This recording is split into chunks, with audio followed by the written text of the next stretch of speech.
What's up, friends? Nav back here with another video for you today, bringing you the Day 3 recap, Day 4 prediction video for ELEAGUE Atlanta. We're going to hop right into it here with the Day 3 recap.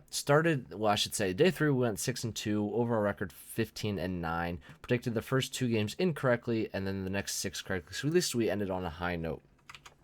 Started off the day with Mousesports versus Fnatic, and all we can say about this match was classic Mousesports.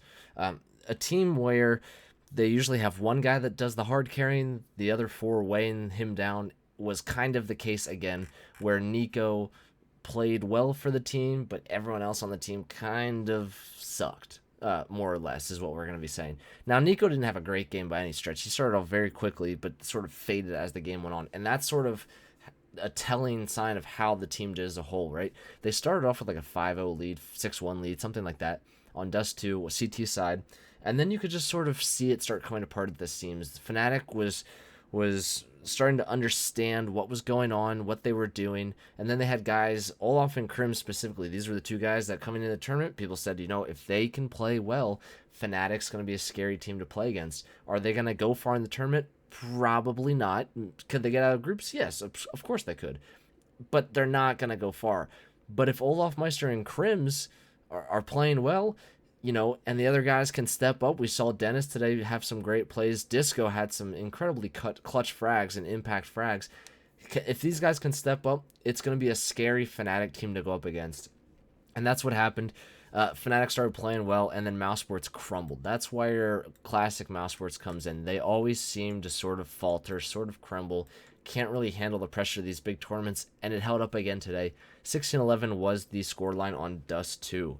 Second game of the day was Godsent versus Envious. There's really not much to say about this video. Envious, just sort of wiped the floor with Godsent. It wasn't even close. They dismantled them completely in everything that they did. It seemed as if Happy had a read on everything that Pronax was trying to call, and that the guys were just playing out of their minds. We take a look at these score lines, right?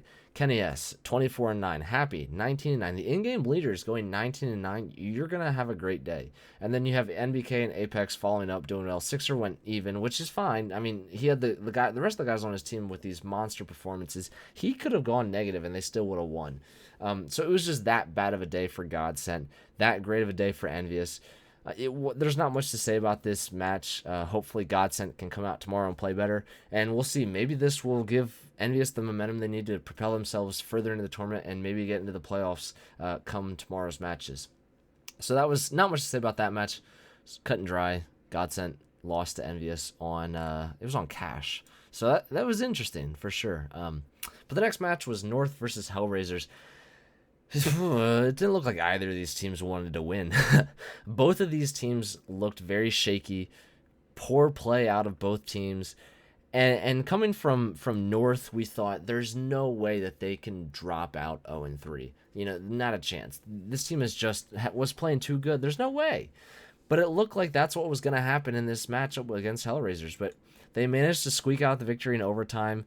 Magic's played very well, but no one else really had that great of a performance on his team. I mean, even Rubino, who was positive, and KJB, who were also positive, their damage per round was pretty abysmal for a major tournament. Now, that's a fine ADR 77. I mean, it's a little below average, but, whatever. It just didn't look like they were very solid, either team.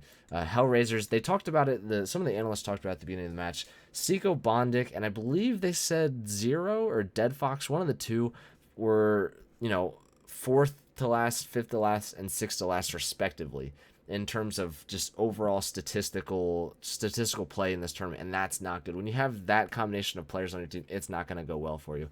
So HellRaisers is out of the tournament. North moves on. Will they make it to the next day? We'll talk about that in a little bit. But they won in overtime on Mirage 19-15 in a map that we thought was going to really benefit North. They do a lot of great things on the map. And in a map where we thought it shouldn't even be close, it was very close. So we'll see how that plays out tomorrow for North. HellRaisers out of the tournament. Unfortunate for them, but it looked like they just never showed up. Moving on to Virgos Pro versus Gambit. This was a match yesterday that I said If Zeus can come out and have a great game plan for Virtus Pro, it could be a close game. I picked Virtus Pro and it stuck to it, and Virtus Pro played phenomenally all around. They didn't have anyone. I mean, we take a look at Neo, -10. We're gonna give Neo a pass because it's Neo, the god tier CS player for many years.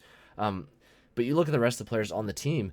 Everyone had a solid performance all around. As a team, they executed very well onto the sites, and their CT holds were really just great.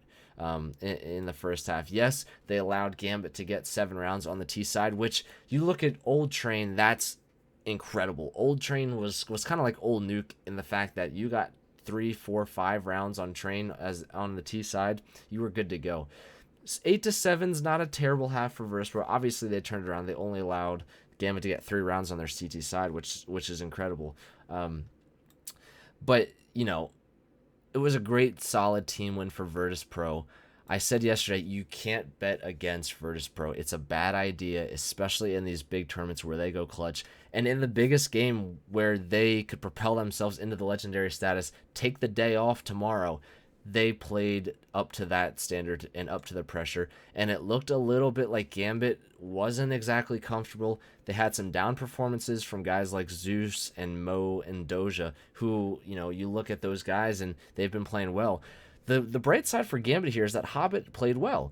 Throughout the tournament, we have been waiting for Hobbit to sort of show up. Yes, Gambit had won their first 2 games, but we didn't see Hobbit do that great in those first 2 games. So the bright side here going forward for Gambit is that Hobbit's playing well. Maybe they turn around tomorrow, have everyone sort of on an even performance, don't have any -13 bombs, and they should be okay. But so Virtus Pro took the match on Train over Gambit 16-10. Astralis versus G2, another whitewash game. Astralis came out and completely outclassed G2. On Train again, we were talking about in that last game, 8 to 7 was a decent half, very even half. 11-4 for Astralis on their T side. Even after they fixed Train and made it a little more even, 11 kills is way too many, or 11 kills. 11 rounds on the T side is way too many to be able to come back from if you're G2. And then even on their T side, they just couldn't get anything going. So Astralis takes it 16-5 over G2. And I was wondering yesterday, I wonder if the match that they played against Optic, I believe. Yeah, that was Optic on day 2 that they played. I said, I wonder if that match is going to light the fire underneath them and allow them to sort of use that as momentum and pushing forward. And it really showed up. You look at Glaive. Glaive played out of his mind. He didn't do a single thing wrong the entire game. Look at that ADR, 121. That's incredible. We've seen a lot of, and one of the casters said it, and I couldn't agree more. Excuse me. This tournament has been classified by a lot of players having great individual performances. Even as a team, 2, 3, 4 guys a map could be doing very well, but then it's always brought down by one player who's just having kind of a bum performance and not a great performance. So I think that really classifies it well. I'm not saying that this is an example. By no means was this a bum performance for Xyp9x. He still played well, and he still got those impact frags. And Astralis as a team just walked all over G2. So 16-5 on Train, not much to say there. Great match for Astralis. G2 clearly has some things to work on, but luckily enough for them, they're still in it. They got to keep winning, but they're still in it for now. Moving on, SK versus Navi. I picked Navi to win this. I had no clue that it was going to be a 16-3. I am sort of baffled at what I saw. This is a performance unlike any performance I have ever seen from SK, any iteration of this SK team. You look at, 5-18, 4-14, 7-17. I mean, it looked like they did not know how to play CS is what it really looked like. And that's weird saying that about the former #1 team in the world. 4 out of the 5 players are still on that team. But Navi just came out firing on all cylinders. Their team play was phenomenal. It seemed as if they knew what SK was going to do before SK knew that. And they played to that advantage. And they took every exploit that they could off of SK and just converted it to a round win. And it was a very quick game, very easy for Navi. It looked like in the second half, You know, even towards the end of the first half, SK just wanted to get it over with, forget that it was happening, and move on to the next day. Hopefully this doesn't set them back. I'm wondering if the emotional high of that comeback win on day 2 brought them down a little bit in this game. They were coming off that emotional high. I'm wondering, you know, we talk about in sports how if a team gets a massive underdog upset, you know, will the emotional high of that bring them down for the next week, make them play sort of below their level? And I'm wondering if that's not the same thing that happened here for SK. Very, very abnormal performance for them, unlike anything we've ever seen. Hopefully they can turn around day 2. Congrats to Navi, moved on, one of the 2 major teams, along with Virgos Pro, who are now legends for the tournament and have advanced to the playoffs at 3-0. So congrats to Virgos Pro and Navi. The next game was FaZe versus Nuke, another game that went to overtime. FaZe versus Nuke. FaZe versus Liquid. I just caught what I said. Another game that went to overtime, played Nuke. You know, watching this game, I thought seven rounds on Nuke for a T side is great. The fact that Liquid was up 7-0 or 6-0, it was something like 6-0 or 7-0. The fact that they were up by that much and let FaZe come back in and take the final 8 rounds on, I kind of had a feeling going into it that it wasn't going to end well. Now,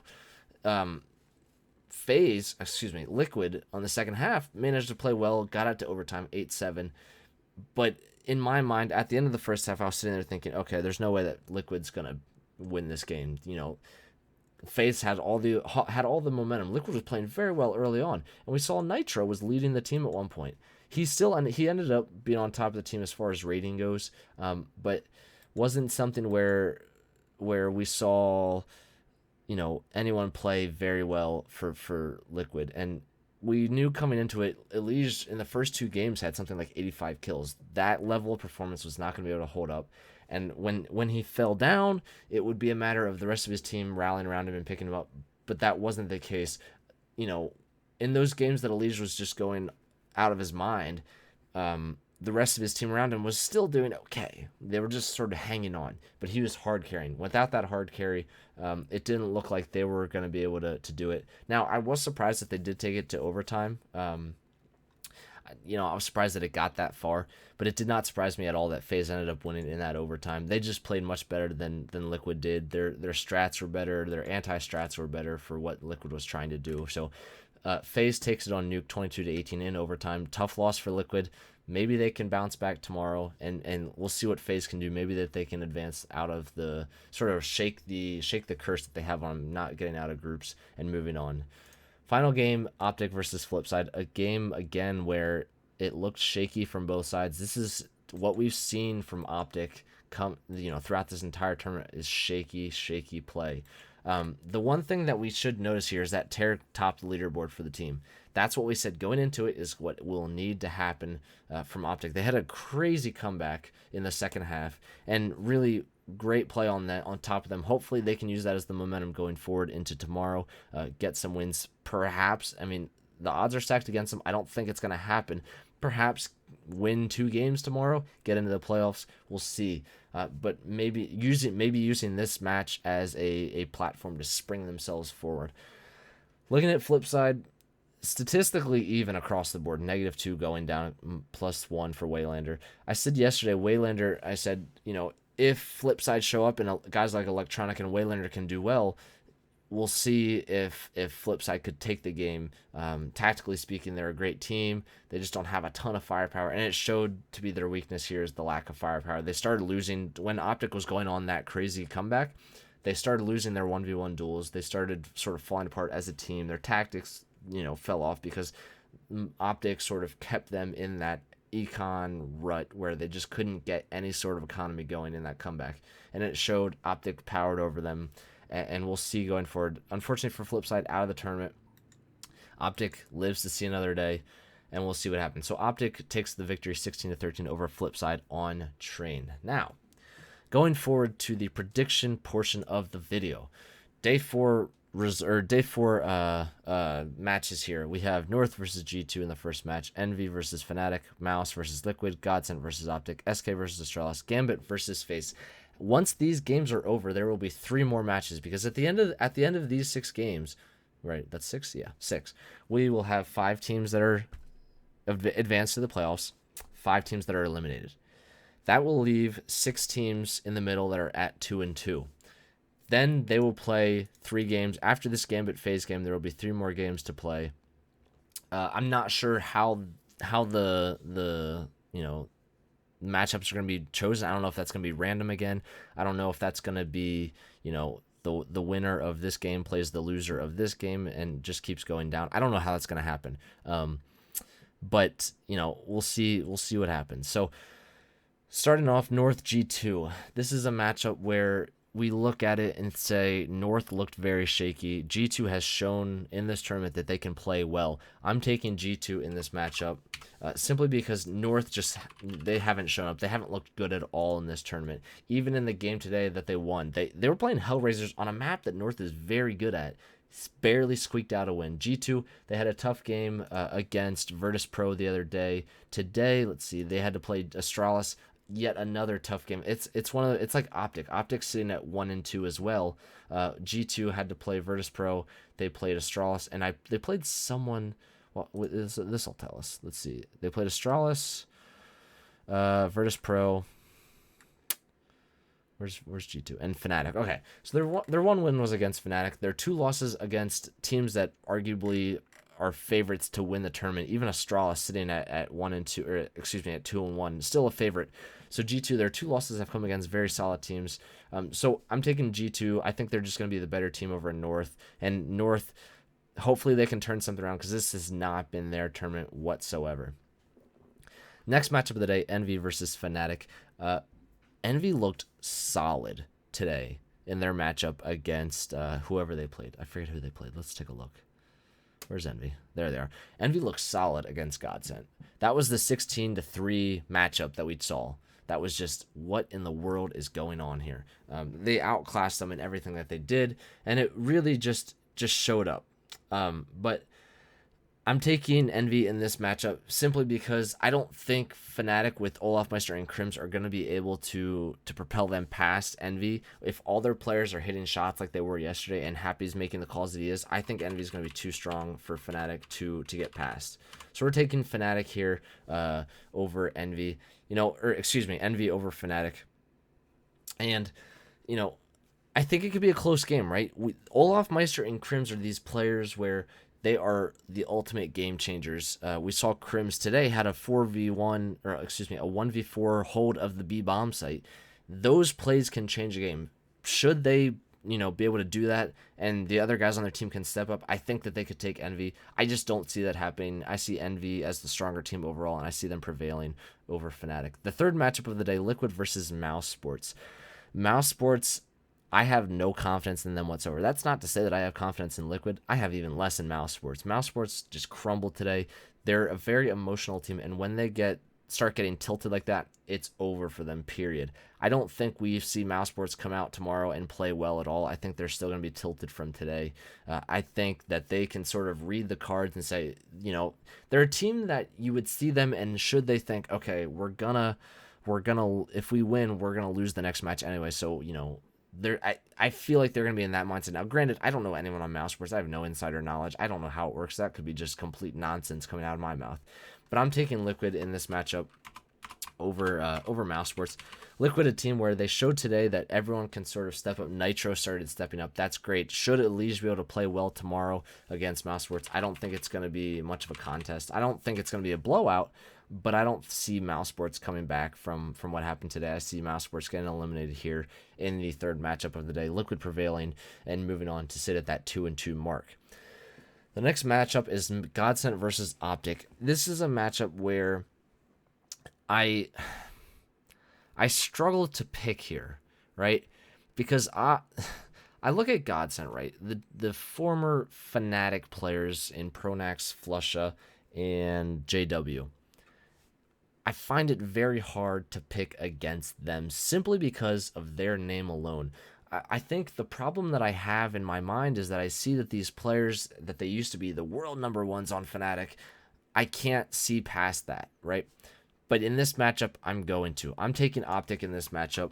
Optic looked solid today in that comeback. I really think that they're a very momentum-based team, where if they get going strong, they can pull it out, and they can make it look easy. They've done that to these top-tier teams where they've gotten going in the beginning of the game, and it's been a blowout. I think Optic will be able to pull it out against Godsent. I don't think it's going to be a blowout, but I just don't see Optic losing after this comeback that they had yesterday. Their players are starting to do well. Tarek finally had a good day. I think he's going to keep that going, as well as Mixwell, and Stan's going to do, I think he's going to have the right calls against this Godsent team that's frankly not shown a lot after day one. They've sort of crumbled the last 2 days. So I think it's going to be Optic over Godsent. Game number, 5 of the day, SK versus Astralis. A game where we saw SK today get just demolished. I'm gonna come out early here and say that I'm taking Astralis in this matchup, and here's why. SK, do I think that SK is gonna come out and play poorly against Astralis? No. I think Fallen in his in-game leading style will not allow that. I guarantee you, are going to be sitting in the hotel room since they lost today, probably looking at footage of their own gameplay, analyzing where they went wrong, and then watching everything that Astralis has done. I guarantee that they will have a great game plan for Astralis coming out tomorrow. On the flip side of that, get it? LOL, Flipside, they're out of the tournament. On the flip side of that, Astralis will also be very well prepared for SK. It's going to be a matchup. This is a matchup that we could have seen in the quarters or the semifinals of the tournament. Instead, we're seeing it in day 4, where one of these teams is going to advance. The other team is going to be one loss away from elimination. So that's kind of crazy to think about. This Swiss format has really just sort of messed with everything, and it's been a great change of pace. But we're going to be taking Astralis here over SK. I really would love to see SK come out and play well, but I just don't think that they're going to be able to beat Astralis. Now, that'll send SK down to 2-2. I would love to see them advance, but we're going to talk about that here in a second after we get through Gambit and FaZe. Gambit and FaZe, this is a game where FaZe has shown a lot of greatness in this tournament. They've shown that they can step up and play when they need to. They can get these clutch plays.